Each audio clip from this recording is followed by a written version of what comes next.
Oh, muted. There we go. There Welcome. we go. Welcome.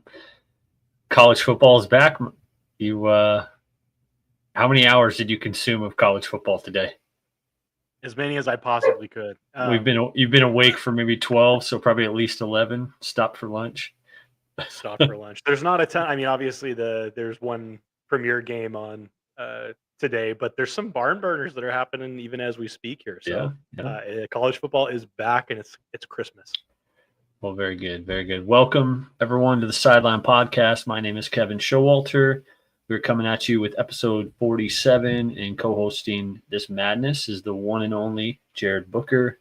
We love football around here. If you love football, go ahead and hit that subscribe button on YouTube for more content like this. Again, especially during the football season, we'll be here Friday nights, Saturday nights at 5 p.m. talking college football, NFL, and everything in between. So tonight we have a special guest coming on the show here in a second, and really excited to have sorry about that. Sorry, crushing this intro, but he's creating a community full of fantasy football winners, which is awesome. You can check out his website and blog. You can follow him on X at Jake. Oh, wow, just crushing this right now. Crushing it. You can follow him on X at Jake's F Football. Welcome to the show, Jake. Absolutely crushed that intro. My apologies. How are you, I've Jake? watched a whole bunch of 0 hours of college football today, so I'm right there with you. You're ready to go. Yeah, I turned the game on, the Iowa State game, with like 2 minutes left in the first half, and then forgot to turn it back on. So I have a little bit of input, but Booker, you're going to have to carry us on the college football today. You got me beat. Dang it! I thought we might have been tied. Yeah. So one slight rabbit trail, and I will not take too long on this. So if anyone watching wants to help me out, I'm playing in a fantasy football league with Jake, and it is it's called the Deep O Twitter League. So we're doing 2 quarterbacks. Hold on one second here. 2 quarterbacks, 2 running backs, 4 wide receivers, 2 tight ends, flex, kicker, defense. I'm on the clock now. Jake is on the clock next. I'm not going to put him on the spot to say he'll let the community pick his player, but yeah, I'm on the clock. I've got Joe Burrow. I'm probably 100% going quarterback here. Joe Burrow, Jalen Hurts, Pat Mahomes, maybe a Baker Mayfield. So if anyone's listening, want to give me any advice in the chat on who I should take, obviously a big Eagles fan. So when I staring down Jalen Hurts there, that's the early leaning, but we'll see if anybody has any tips here in the comments. Do you have any? You got to give us some context here real quick. Sorry to jump in. Go ahead. What round are you in first currently round, again? First pick. Oh, this is your first pick. First round. So it's not a super flex, but it's a 2 quarterback. So I've actually been shocked. Not quite as strong as like a super flex, but like you still don't want one person to have 2 top 5 quarterbacks. That's bad. They'll run the league they'll be pretty good. They'll have a good team if they get to do that. So those top 5 guys should go in the first round, but it doesn't need to be like loaded like you see super flex leagues where it's like 15 quarterbacks go in the first 2 rounds. And so far we've got Jamar Chase, Josh Allen, Lamar Jackson, Jaden Daniels, Justin Jefferson, Bijan Robinson, and then now I'm on the clock. So I'll make that pick shortly. If anyone's listening wants to chime in, feel free.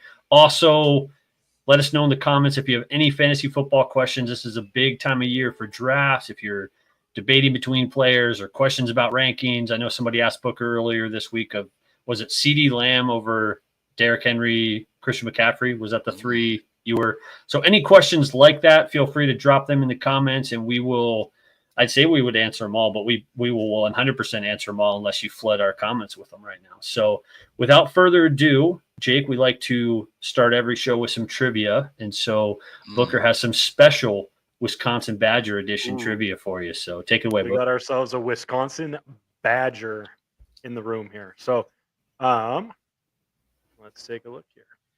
All right. Are you ready for this, Jake? No. Okay, good to know. I think you got this, man. I think you got this because I normally go deep into the weeds to make Kevin look a little foolish if I can, but because you're a guest, I'm like, I want you to get this, and I think you will. So I think I won't. How many? You don't think so? You have a 25% chance. Yeah, I know. I got a shot here. This is not an SAT, thankfully, but there are 22 people waiting with bated breath for your answer. So, how many Heisman Trophy winners have come from the University of Wisconsin?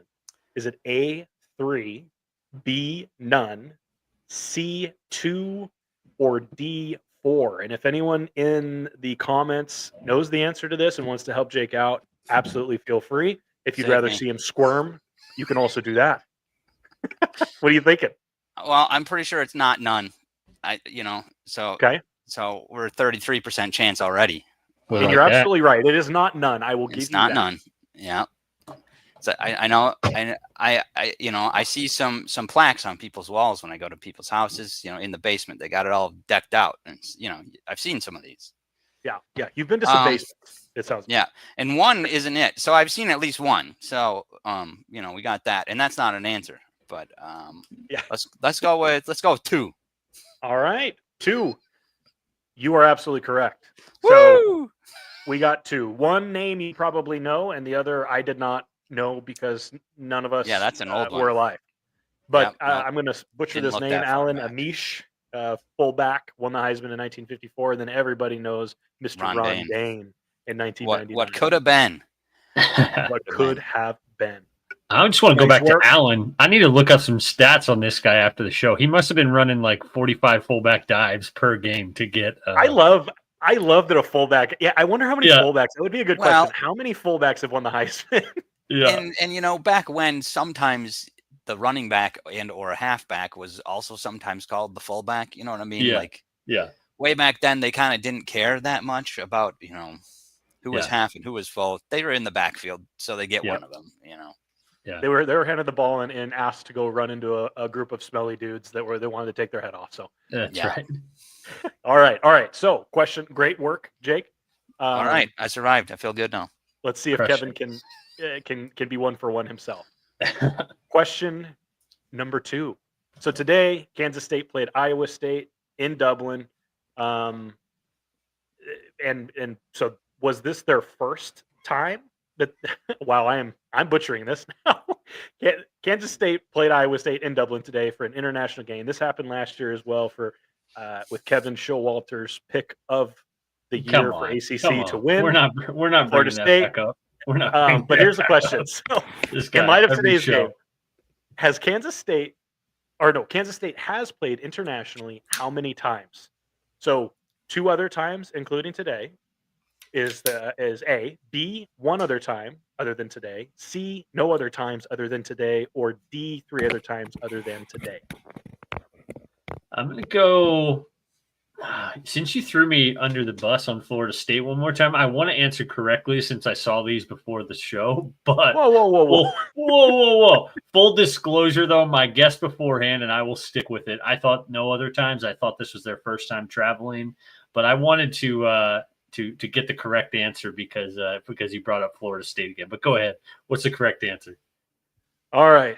Correct answer is 1 other time. So they've been twice internationally. I did not know this. This is very random. In 1992, the Kansas State Wildcats traveled from Manhattan, Kansas to Tokyo to play a game against Nebraska where the Cornhuskers ended up winning 38-24.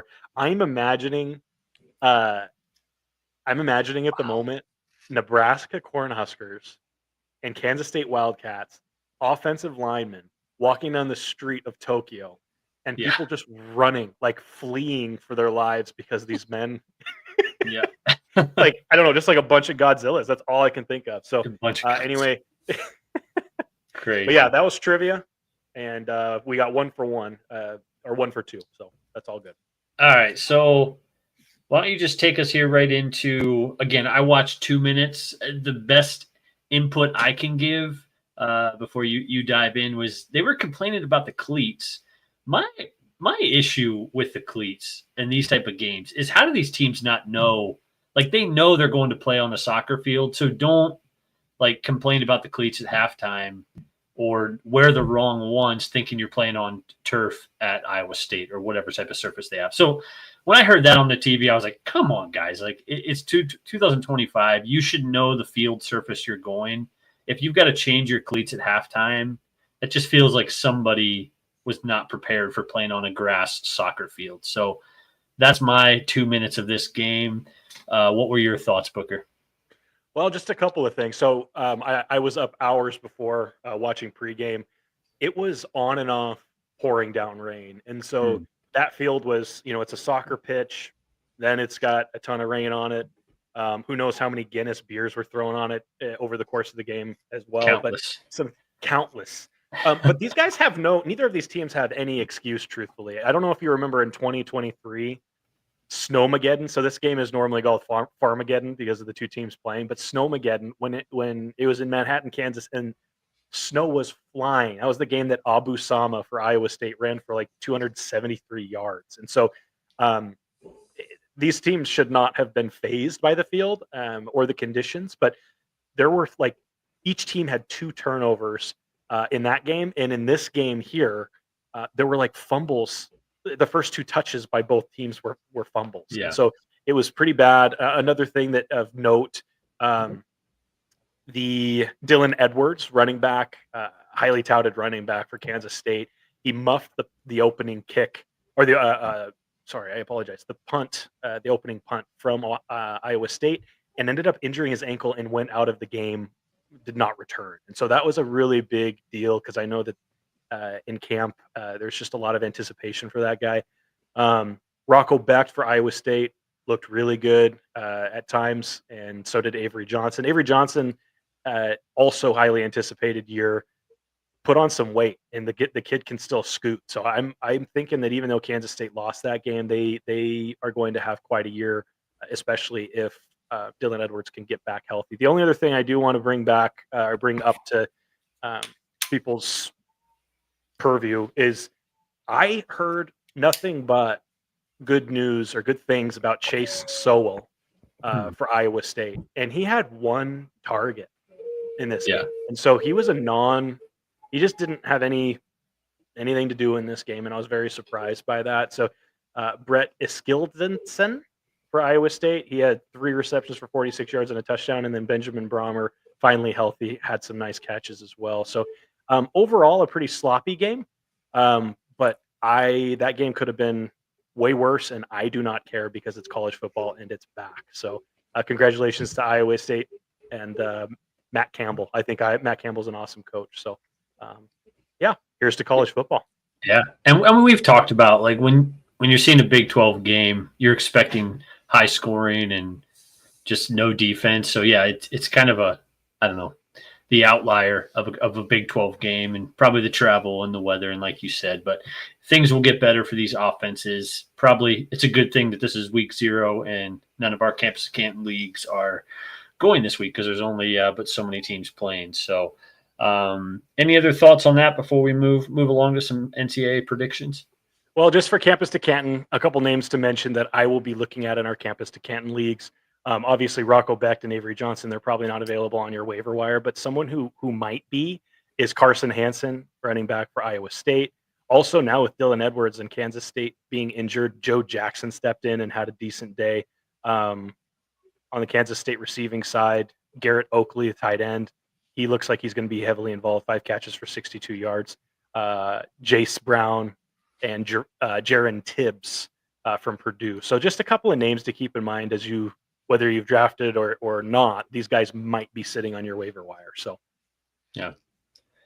All right, let's move into here. So first week back, I don't know why they do the week 0. I kind of griped about that last week, so I won't gripe about it this week, even though I just kind of did. But anyway, week 0, so college football is back, kind of not.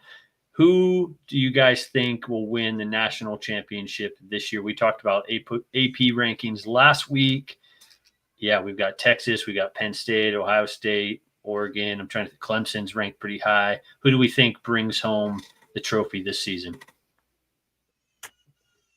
Jake, do you have any thoughts on that?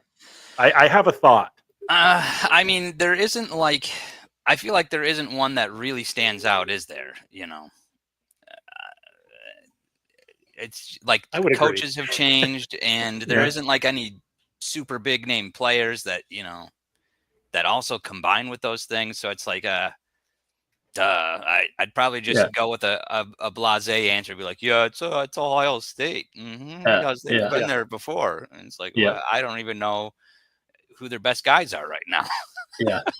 I was listening to a podcast yesterday. I can't remember which one it was, but it was Busting with the Boys, that Josh Pate that I sent you book, and they were talking about how like it's Ohio State, so you can trust that like their twos from last year would start on pretty much any team in the country.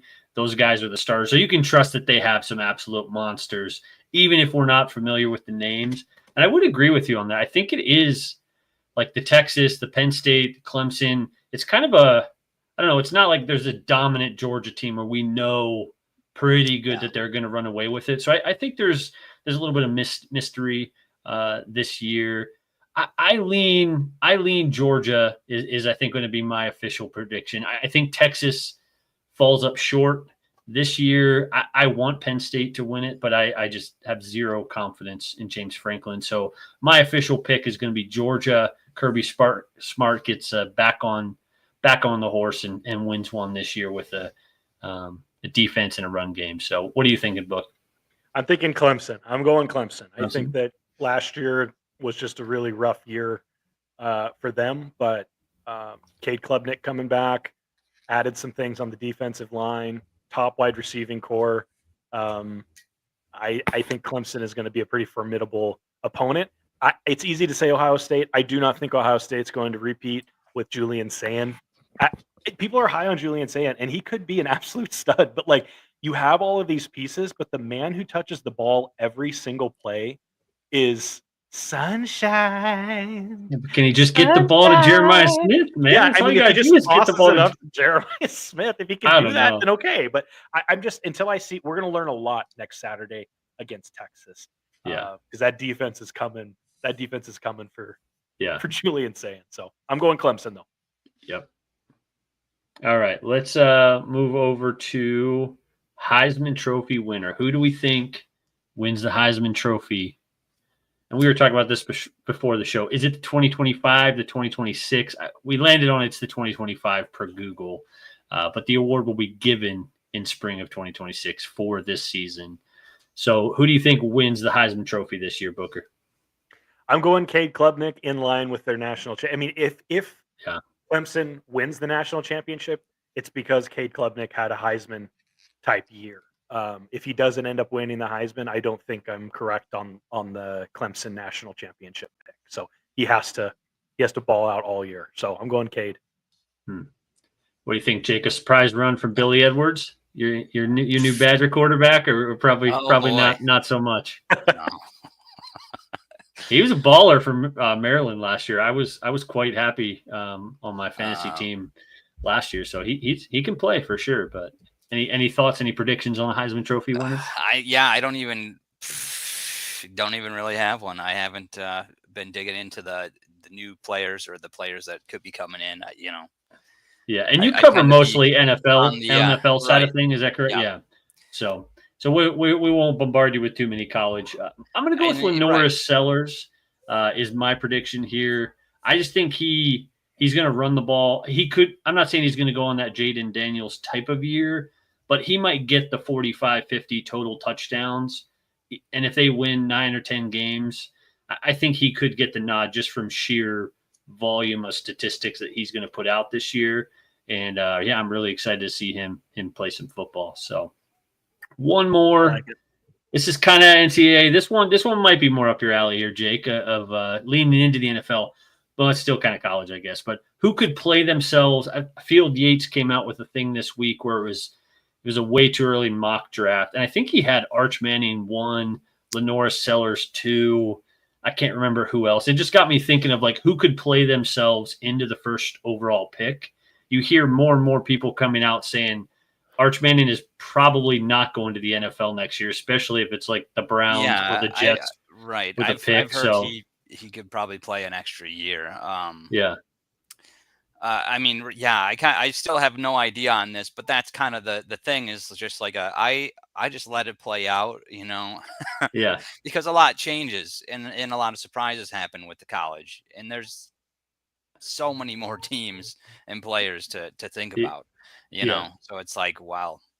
I mean, I don't really have a good prediction there besides, whoever seems like the best quarterback at the time.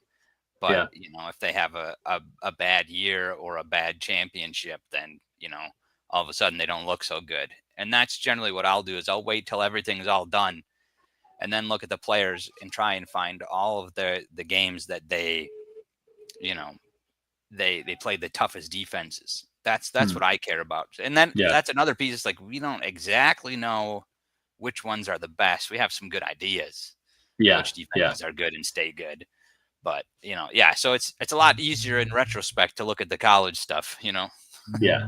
And I think I just feel like somebody's going to fall in love with Drew Aller, making some kind of Josh Allen type of ridiculous throw. But I think Cade Klubnik, I'm going to probably steal Booker's answer here before he can. If he goes on a national championship Heisman type of run, I think he could vault himself up where Aller, Nussbus, Arch are like the clear names that you hear a lot right now. I think Klubnik is up there. He's in that class, but I think he could really play his way into that first overall pick with a dominant season ahead. So what say you, Booker? You agree with that, or am I crazy? Even though I probably took your answer. No, you're not crazy. I agree that that Cade Klubnik is probably going to vault himself into that position, or it's Garrett Nussmeier. I mean, I do not think Drew Aller has it, even though I think Penn State has an awesome year. But Nussbus is ready to explode, and then Cade Klubnik, I just cannot get over who he gets to throw the ball to this year. And if that defense is playing with their hair on fire at Clemson, and then that offensive line can protect him for a decent amount of time, the man's going to throw for 1 billion yards. So I think it is Cade Klubnik or Garrett Nussmeier. So I see a lot of draft boards, though. I see a lot of draft boards with Caleb Downs for Ohio State. You think a safety close for the number one? No, I don't.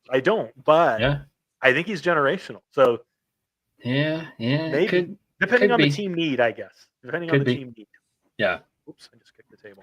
All right, Booker. Before we get into some NFL preseason hype, which 3 rookies do you think have the biggest fantasy football impact in year 1? All right, I'm going to rattle them off. We have Emeka Egbuka. Last year at Ohio State, he put 1,000+ yards up and 10 touchdowns.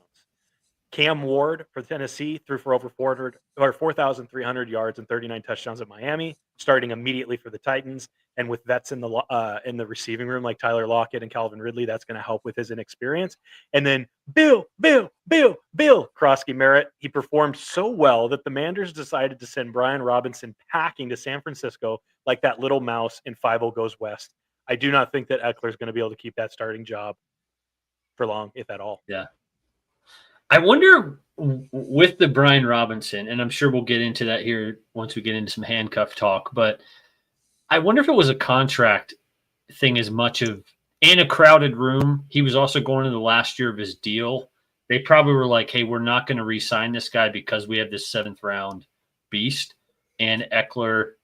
So it might have been some of that, or he might have been a little disgruntled of like, hey, I'm probably not going to get much playing time this year. Like, can you guys ship me off? But I'm not going to make a big deal about it, demand a trade, all that stuff. Just interesting. It seemed like it came out of nowhere, and I'm sure we'll get into that in our handcuffs a little bit. But I imagine Bill running all over the field, being an absolute beast, and then after practice, you've got Brian Robinson just sulking out of the locker room with that little like stick and the handkerchief full of his he's got his cleats and his Gatorade bottle. And a gigantic hat. In a gigantic hat. He's just like head down. I need to go get somewhere else though. Yeah, absolutely. All right, let's go. So the preseason is almost concluded. I think we have some more games tomorrow, I believe. We're going to do some NFL preseason buy or sell. And I think there's been a good – you see it at both sides on the internet. You see people saying, well, pump the brakes. It's preseason. Like, chill out. This stuff doesn't matter. But I also heard some good stuff this week about it is the preseason, but it does matter. Like if a player looks really good against other NFL players, like it was interesting to me that Caleb Williams didn't look as good last night against the Chiefs starting defense as he did the week before against backups. Now, I'm not trying to get into some beef with Bears fans here, but I'm trying to get into some beef with the Bears fans. So NFL preseason, buy or sell. Let's start out here on the left, Booker. Isaac Tesla. My question for you is, do you think he overtakes Jameson Williams, not on the depth chart, but just on the role in his team? I think it was a quote saying, it might have been the offensive coordinator came out and like said to him after a catch, like, it's not a 50-50 ball with you. Like you're going to catch the ball one-on-one against anybody in this league. So do you think he takes over that? There's a lot of mouths to feed in Detroit. Do you think he takes over that Jameson Williams role, or are you still drafting Jameson Williams as that boom bust type of player in Detroit? Are you buying or selling Isaac Tesla? I am buying Isaac Tesla, but I want to call him the Tesla because he's electric. He's electric. I think I would take him over Jameson Williams because, I mean, they moved up in the draft to get him. He's a third rounder. His hands are like, he can catch anything, like you said. And he's a Detroit boy. Like there's pictures of him online wearing like Detroit jerseys as a little boy. Like I think he's living his dream and he's going to be willing to do whatever. He's a willing blocker. I'm buying him, especially in like dynasty leagues. I would love to have him on my roster long term because I think he's just a smart player, and I think he's going to be a consistent safety valve for whoever's there. So, yeah. I'm not entirely convinced that he would jump over Jameson like that. But yeah, I mean, I'd say at first he's got to make sure he beats out Tim Patrick, which he probably does. Yeah. Tim Patrick's been pretty good and reliable, but I don't, how healthy is he? And, reliable when he's healthy. Yeah. Yeah. He used to be that guy you could pick up and he'd like get a touchdown every week. Like, who is this? Why is he doing that? Yeah. Yeah. Yeah. Seriously. But, and now it's like, he's had 2 or 3 ACL tears. I don't know. It's been a while. He's missed a few seasons. So yeah, that definitely gives him Tesla a shot. Yeah. I see in our graphic here we got Matthew Golden too. I mean, if you want to call a problem with the Packers offense, it's receivers catching the ball. So if he has decent hands, he'll be awesome. Yeah. And my question for you here, Jake, on Golden is he going to finish as the wide receiver 1 in Green Bay? Do you think he really asserts himself this year? He hasn't had I would say in the games I didn't see a lot of production, but you've seen some ridiculous catches. You've seen a lot of hype in Packers camp news. So do you think he finishes the year as a wide receiver 1, or is it a Dobbs or one of the other guys that takes the top spot? Right. The Packers wide receiver 1 isn't necessarily the same as one on another team. Yeah. So you look at what they did last year, they really split it up between 4 receivers. And it's like, oh, okay. And I think their most targeted guy had like 90 targets. So it's like, that's their one, I guess. But I think, yes, Golden can do better than that. He'll probably have well over 100. I projected him even higher after he's been playing well. So, yeah, I think for a Packers receiver 1, yes, for like a top 12 fantasy receiver 1, no. Yeah. But hopefully just consistency every week. That would be good to see from a Packers receiver, because they just spread it out so much that it's like who's blasting off this week? I don't know. Yep. Ask LaFleur, maybe he knows. And there is good, like it's a nice advantage when the defense doesn't know. Like if you're playing the Bengals, Burrow is going to Jamar Chase, and you just have to figure out a way how to stop it. There is some nice advantage for the Packers on like, hey, we can beat you with, but I think it is nice to have that consistent guy where when you're in trouble, when you need a big play, right. And he was the first. The offense was really missing for him last year. Is they just didn't have those deep balls. They didn't have the long passes, and that really affects Jordan Love because he's pretty good at doing that.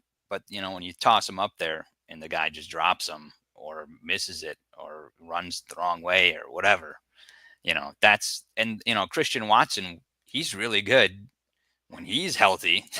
Yeah. Got another one of those, but so maybe Golden gets to be the new Christian Watson. That's the hope, Yeah, it seems like keeping people healthy up everything else in between. Yeah. Agreed. All right. Yeah. Lots of health issues in Green Bay, it seems, too, with those wide receivers like Jaden Reed and Christian Watson. So if he can stay healthy, I think he's going to be wide receiver 1 on Green Bay Packers, just because he's still playing. They'll do it. That'll do it. All right. Back to my draft pick here, book.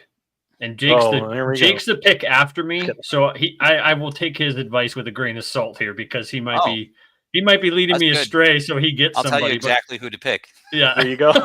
I'm leaning Hurts. I'm leaning Hurts over.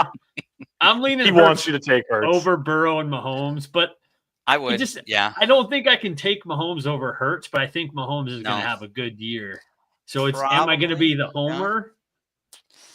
There's nothing wrong with being a homer when your homer runs the ball a lot as a quarterback, and that's worth more fantasy points than throwing it. So are you? Vinyl, you got a suggestion here. Yeah, Jake, there we go. You got to take Jake Ferguson. He wants you to take Jake Ferguson. How much in round 1? How much will you pay me, Evan, to take Turd Ferguson right here? Because depending on your price, I might need to consider this. But I'm going to go ahead. For the right price. I love it. I'm taking Jalen Hurts. Yeah. Part because I don't always get him in a lot of leagues, but this 2-quarterback league, your cheeseheads don't like the tush push, but it's here to stay. So we can maybe get into that at the end of the show. So you are on the clock. Evan, let us know who you think he should take. We got Burrow, Mahomes, your boy Bo Nix. The Crew Talk guys are big Denver Bronco fans, so he's probably going to say Bo Nix here, but I'll go my buy or sell. I got big old Russell Wilson here in the middle, and this isn't. I couldn't figure out how to get the entire Giants team. Well, hey, can I cut you off for a second? I'm sorry. No, you're not allowed. I'm just going to cut you off. I'm going to cut you off. Go ahead. Would you take Bo Nix or Patrick Mahomes? Because I know in your answer, I'm setting you up because we do have a huge Denver following. For who? Listening for me currently. or for Either Kevin? Actually, I would like both of you to answer that. In a redraft league. Yeah. Who do you take? I'm taking Mahomes this year. You are? He's going scorched earth. There goes our subscribers. Are on my favorite list. They're both kind of like in this middle range of like, are they kind of overpriced or are they okay? I like to take guys either at the top, they're really good. They put up a ton of points. You set it, forget it, or grab somebody later that nobody else wants that I know is really good because I just know everything. I know more than everybody else. So obviously my late pick is the best. And they fall in between there. And Mahomes' problem the past couple of years is his defense is really good. So he just hasn't been throwing the ball a whole lot. But also there's been injuries to receivers. So it's kind of like now he's got kind of healthy receivers. Yeah. Does that help him that much? Maybe. And then the problem for Bo Nix, for me, it's like he was really good. I loved having him last year. It's fantastic. I picked him up in a ton of leagues. It was great. But this year they added 2 more running backs, and they really want to run the ball. Does that take away from his fantasy points a little bit? Maybe. Yeah. Maybe. See, Evan agrees with me. He's a Broncos fan, and he'd take Mahomes too. I think your argument over Mahomes, you are crazy, man. It's fantasy football. I cannot put that little. It's not the same as reality. Like everyone's like, oh my goodness, like Patrick Mahomes got a new haircut. He's gonna absolutely do work because he got a new haircut. I don't care. But I don't care. Give me Bo Nix and Cortland Sutton. A down year for Mahomes. Quarterback 11, 3,900 yards, 26 touchdowns, 300 rushing yards, 2 touchdowns. That's a down year. Every year, the previous 6, he was top 8. So, get out of here taking Bo Nix over him, man. And that's get out of here with that. All right. Why I'm buying I'm giving away my answer here. So my buy or sell is on the Giants. And I love watching the NFC East burn and everywhere but Philly right now. But I'm kind of buying this Giants team over, and I know Alo came out, if he's listening, he was on the Crew Talk pod not too long ago, and I think he had said the Giants could go 0-17 or something. Evan, if you're listening, fact check me on that. But I'm pretty sure he came out and said that. But I think there's something to these Giants, and call me crazy. I'm not buying Russell Wilson, but No. the thing that stood you did out. Use him on this graphic though for some strange. Hey, let me finish. Well, because I just wanted to get one, and he's the starter. Giant, and he's a game manager, serviceable quarterback. Like, he took the Steelers to 9 wins. Like, he's a professional quarterback. Is he going to be an MVP this year? No. The reason I'm buying him is the team morale right now feels super high. They had an interception in that preseason game, and the entire team sprinted down to celebrate with some probably third on the depth chart cornerback who just got an interception. Like, that camaraderie, partner with Daboll coaching for his life. I think there's something to these Giants. They're not winning the Super Bowl. The extent of my buy is I think they could make a wild card run. They're clearly not going to win the division, but I think the Cowboys and the Commanders are trending towards implosion. And so why couldn't the Giants win 9 games this year and sneak into the playoffs? So I'm buying that. I'm not saying they're making the playoffs, but they've got a veteran quarterback, Neighbors. I heard something this week. They have one of the best defensive lines in the NFL with who they just took him this year. I'm spacing on the name. Kid out of Penn State. Who they take, Booker? Oh, Abdul Carter. They've got for Dexter Lawrence, Travion Thibodeau, and they've got one more guy that's an absolute beast. So they are going to get after the quarterback. And I think the Giants could be a sneaky buy again for a wild card. This is not Kevin predicting. This is equally the Giants or the Cowboys and the Commanders imploding, which could open the door for them to win a few more games than maybe people think, with a coach and a GM, coaching for their job. So what say you? Am I absolutely nuts, or I've got some validity there? Well, I don't know how the Commanders are imploding here, but not paying their wide receiver 1, trading away a talented running back. Potential sophomore slump. The hype train has ran away that they're going to make it back to the NFC Championship game. Old roster. I mean, the thing that I think might work against them is, how Dan Quinn started, like when he was the head coach with the Falcons, and they just I think it was their second year, right? They blasted right to the Super Bowl. Yeah, might have been. And not the first year, but yeah. And then, they just slowly got worse. And their defense was bad. It was their defense that was always really bad, and it's like, he's the defensive head coach, and he was the coordinator of the Legion of Boom. I mean, and obviously he had those good years in Dallas, but now it's like, can he make the Commanders defense like that, like his good defenses, or is he going to be the sit back head coach, let someone else do it? That's really what they need. I thought, coming in, after last year, what's the weakest parts of the Commanders? Well, obviously, besides defense, plenty of people know that. It was their running back. And then, I saw, they drafted a 7th round guy. And then it's like, look back at his 2023 tape instead. And you're like, whoa, he probably wouldn't have gone in the 7th round if he actually played all season. And he wasn't hurt. He was just ineligible for some reason. Yeah. So it's like, I don't think you would call Ja'Cory Kronsky-Merritt like your average 7th round guy. He's he's different than that. He should have been higher if he had actually played. And the reason why he didn't play is a weird reason, not like a bad reason, Yeah. And I just think, the Terry McLaurin drama, trading away route, there's just a lot of hype train is at level 10 that they're a Super Bowl contender. And I'm like, they need him Let's pump the brakes. Let's see it some more. It's hard to win in the NFL. Just assuming that they're going to make it back to the NFC Championship game or win or contend for Super Bowl. I'm like, all right, guys, let's pump the brake. Okay. So question. I've got 2 things. Go ahead. Giants. Yeah. The Giants finished 2nd in the NFC East this year. That's the first thing I'm going to say. The second thing that I'm going to say is that for all of you listening, if you don't already have a significant other, find yourself someone who looks at you the way Brian Daboll looks at Jackson Dart. because that is just true love. That is absolute love. That's all. I saw something, I think it was on X, where someone was like, this is the first time Neighbors has been happy with a quarterback in New York in his entire, NFL career, which has not been that long of a career, but still you could say a similar thing about how Neighbors looks at Dart as well. So, all right, Jake, here's a question for you. This is peak fantasy football season. So after this, we'll get into some fantasy football handcuffs. Again, I don't think we have any real fantasy football questions in the comments, but if anybody out there listening has some questions, draft, rankings, hey, would you take this player or that player? Let us know. We'll for sure answer. But we will get into our handcuffs right after this. So, Jake, what are 3 fantasy football players that are currently overvalued in drafts?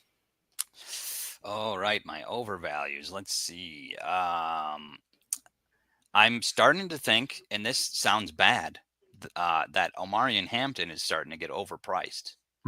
As good as he is and as good as the situation is, he's a rookie on a team that likes to kind of split their backfield a little, not a lot, but enough. And yes, Najee Harris is hurt. He's missing an eyeball or something, But it's you don't need 2 eyeballs. You're expecting this guy to just blast in there and be Superman right away, and it's like, this isn't Ashton Jonty, okay? It's not exactly the same kind of back. That's one that I'm a little. He's just a little too expensive for me to want to dive into in a draft. Yeah, that's what it is. And then of course I got to go with everyone's favorite overpriced guy from last year, Marvin Harrison Jr. What did he do to get better this year? He bulked up. Yeah, that's what it's funny. He said he bulks up, but it's one of those things where, the picture, I'm like, it looks like he's pretty much the same. Maybe he's just like spread his arms out a little bit. Yeah, a little more. He just did some push-ups. He's all juiced up for the. I don't know. That maybe he's bigger, but I'm not sure. He needs to do that thing where you hold on to a brick like with your fingers, and you drop it and catch it with the next one. And you do that with all your fingers, and then you practice like grabbing, catching things with the, you're catching triangle in every different direction, and, because a lot of people say, oh, well, why Marvin Harrison wasn't good last year is because Kyler Murray is bad. And it's like, well he's still there with Kyler Murray. If that's your argument for why he's not good, he's not getting better this year then. Yeah. Mm-hmm. Yeah. And I don't think that's it. I think it's more of a personal problem, but I think, because it's like, oh yeah, well, why did DeAndre Hopkins not have problems, or even Hollywood Brown was good with Kyler when they were all healthy together? Yeah, they still put up a ton of fantasy points. Why couldn't Marvin do it? Yeah. Oh, well, there's different coaches. All right, well, that could be. Yeah. You got one more for us? Yeah. Yep. I think the next one to probably go with would probably be T. Higgins. As much as great as he was last year. It's the missed games that really stink for Higgins. He scored huge. On average, he was great for a top fantasy receiver. I think he was 7th or something, or I think he was in the top 10 in fantasy points in a per game basis, and he scored like 20 or 40 points during the fantasy playoffs like every week. It was great, but if you survived the 6 weeks he was out during the season, that's and you got to spend a really high pick on a guy like that. It's like, that's tough. But that leads us right into handcuffs, doesn't it? That does. Nicely done. Done. So can I say another thing? I'm just going to keep interjecting. I'm not making fun of you at all, Jake. This is the most endearing thing ever. I love that you called him Ashton Jonty, because I feel like that's exactly what he's going to do. Like 10 or 11 times this year. He's just going to take a little jaunt into the end zone. A little jaunt. So I think you just coined something. That we're going to, if you're okay with it, we're just going to keep. His new name is Ashton Jonty. Jaunty. That's a player who I didn't look up how to pronounce his name, because I'm pretty sure I know this one. Yeah. No, you're just fine. This is gold. This is better than the real. Yeah, he Johnson and Ashton. That's yeah. Nice. And I think with the Hampton, the only thing I had on that is with Slater. Slater's out for the season, right? Or is it just that 6 weeks? They lost one of their linemen. Yeah, is he out for the year? He's out for the year. So that That's a big loss in a real strength of that team. I'm curious if they move Joe Alt over to the left side or keep him on the right. But having that elite offensive line is certainly a big factor in running back success. So he can make a decent back look good. Yeah. Or a bad back look okay. Yep. All right, so let's dive in here to our handcuffs. So if you might have to zoom in if you're looking on a phone, or this is a great moment to throw us on your big screen. So we've got top 5 fantasy football handcuffs below each of our cameras here. I don't have the names, but you can kind of see them. So Booker, left to right, he's got Brian Robinson Jr., Ollie, Will Shipley. I got Bill. Oh wait, I do. I'm so sorry. Yeah. Yes, I do have Brian Robinson Jr., but he's not in his San Francisco 49ers uniform, obviously, yet. So Charbonnet, Trey Benson, Jake's got Charbonnet, Isaac Arendo, and Mika Ibuka. I'm sure we'll get into that at some point here. Tyler Algier, Braylon Allen. I've got Will Shipley, Tyler Algier, David Montgomery, Garendo, and Samaje the Beard Pirine. So let's what are our thoughts here? Jake, why don't you just take us on why you think Emeka is a handcuff is probably the one that will surprise folks the most. Yeah, a lot of people probably don't realize this is a thing, and I've just noticed it over the past couple of years. There is a thing. It's wide receivers do have handcuffs, and it's a specific situation. You could call it the Shanahan or McVay situation, where they like to take their 2 top receivers, and those 2 top receivers both get about an even amount of targets, and they're like always there, and they're always reliable. So you got your Adams and Puka right now. It used to be, your Debo and Ayuk, it's just kind of a messy situation. But typically, if they're both out there, they're both healthy, they both get a ton of targets. But also, the next man up, the third man, if either one of those top 2 guys misses some time, that third guy is like both of their handcuffs. So this is a very specific situation we're talking about. So that situation fits well with the Buccaneers right now. And this idea was a bit older, and I guess now maybe it's not quite so right, but it's Mike Evans doesn't usually play every game every year, and neither does Chris Godwin. And then, Emeka seems like he would have been the third guy, but now Godwin's not even going to start the season. So it's like, he's basically the starter. So you could grab both if you really want to. So that's why I have him as one of the better handcuffs. Is earlier in the season, or in this off season, it was thought that Godwin could come back and play week 1. Now that's not happening. Yeah. And the same thing goes here with the Texans and the Bengals. Those are the top 3, I think, receiver handcuff situations. With the Texans, Nico doesn't play every game every year usually. Yeah. But hopefully he will. But if he doesn't, guess what? I think their number 2 is probably going to be Christian Kirk, who's also very good, but also misses games. Yeah. That makes Jaden Higgins a very high priority receiver handcuff. And then same thing with, the Bengals. You got Jamar Chase, who finally last year played every game, which doesn't usually happen for him. Watch out. And T. Higgins, same problem. Very good player. Doesn't always play every game. That makes Andre Iosivas, he tends to be a pickup that you pick up often. So you may as well, it's like, hey, if you get Chase or Higgins or both, grab him too, Just I like that concept because you're going to pick him up. Yeah. I like the idea of a wide receiver handcuff. I think it is team specific, like some stats I had for you here. Which again, it's going to be interesting to see how this shakes out for the Bucs this year. New OC. It's a different circumstance when your starter is kind of out from the year. Kind of going backwards here. It is Emeka. He's his draft price is going through the moon at the moment, I would guess. Yeah. And so that's where it'll be tricky to land a Mike Evans and an Emeka. But I mean, if you can do it, I'd say, and I really like the Nico Collins, Jaden Higgins thing. Cause again, you're trying to protect your early round, assets is kind of where the handcuff idea started of like, hey, if you take Bijan in the first round, it's probably a good idea to take Algier because then your team doesn't derail. But yeah, some interesting stats here. So Cade Otton, tight end for the Buccaneers last year, the games that Godwin was out, he was a tight end 5, 1 and 3 over that stretch.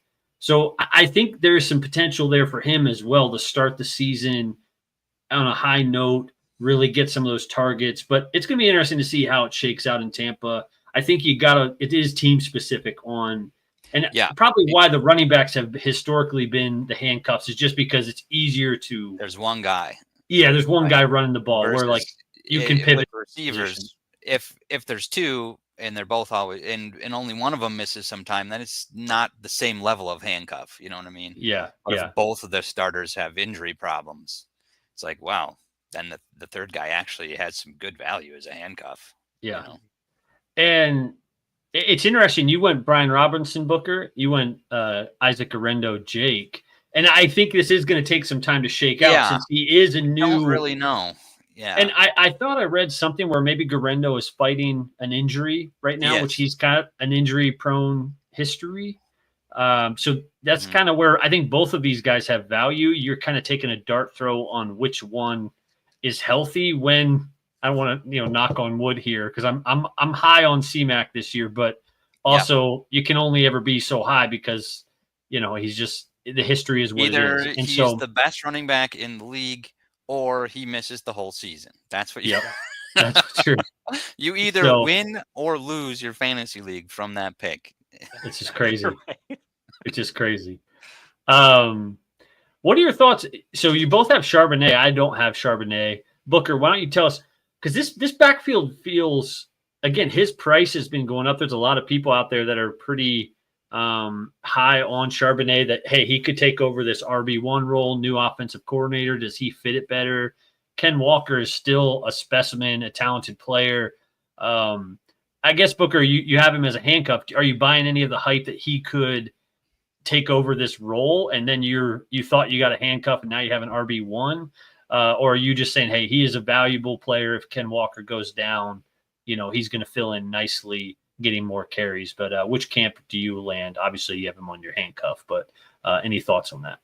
Yeah, I think that they both of those things can be true at one time. So I think death taxes and Kenneth Walker needing some rest for some reason or things we can guarantee.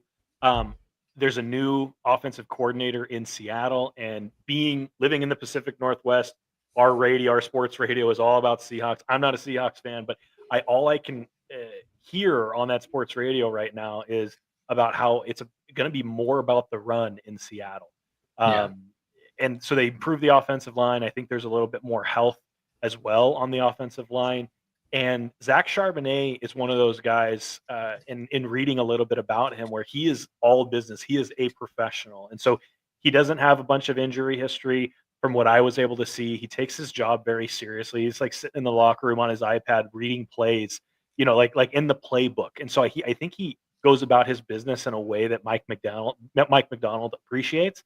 And we're just hey, Kenneth Walker needs to take a rest announcement away from Zach Charbonnet taking over that backfield. So both hand on that.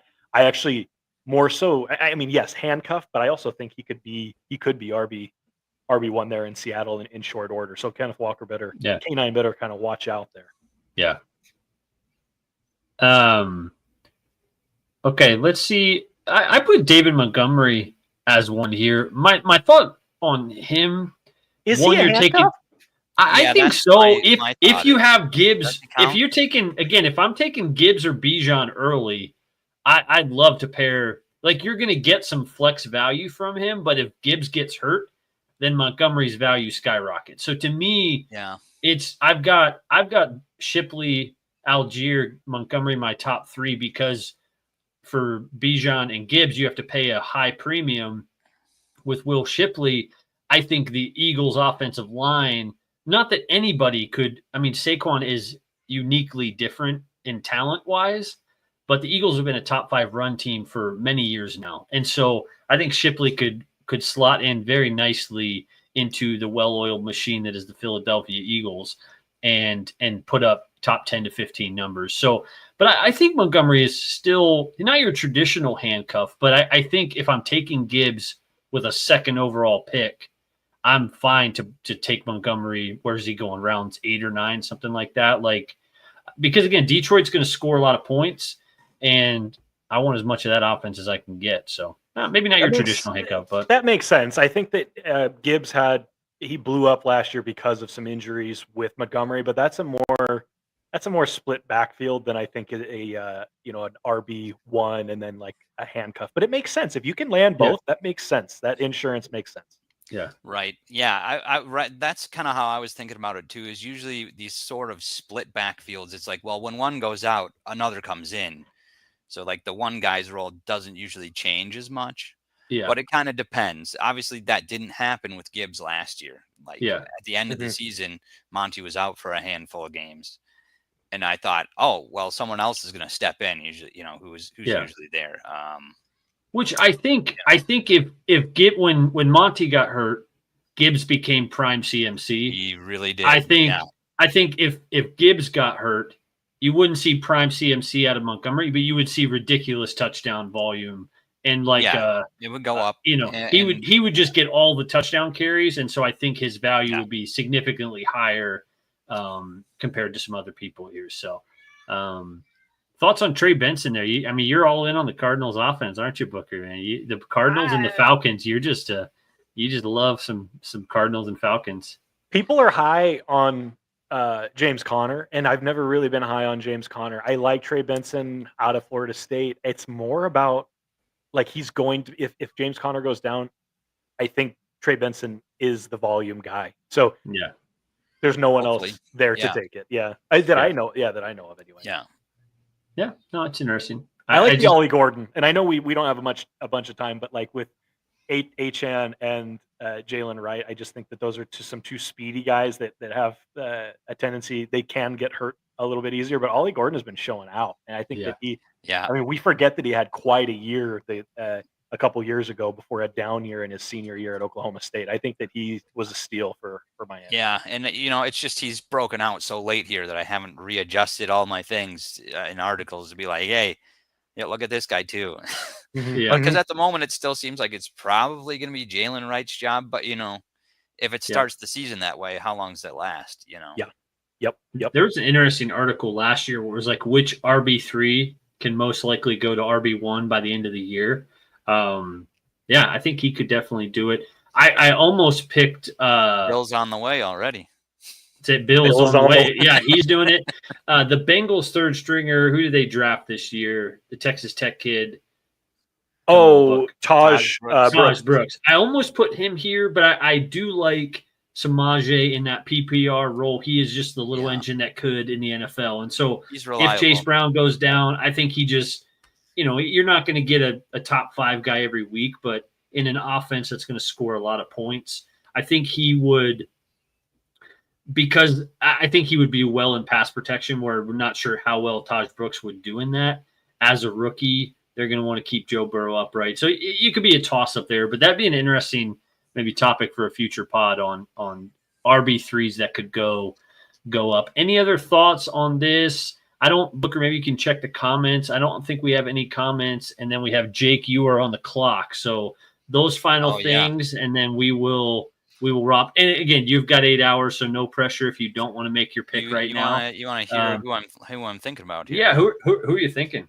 All right, should we say everyone else has been drafted so far? Sure, go ahead. Bring the whole draft board onto the screen. No. Yeah, I should do that. I considered it, but not this week. Not this week. Yeah, all right. Not that impressive. It's all right. I'll write some stupid articles about it, and you'll get to read them. Perfect. Yeah, so weirdly, Stu, he went with Jamar Chase first of all, which I thought was interesting. Maybe he's hoping Burrow comes back to him. I don't think it's going to happen. Yeah. Then we got 3 quarterbacks that went in a row, all the big runners. Well, besides Hurts for some reason, but Big Doug there, he's a Commanders fan, so that makes sense. Okay, I get that.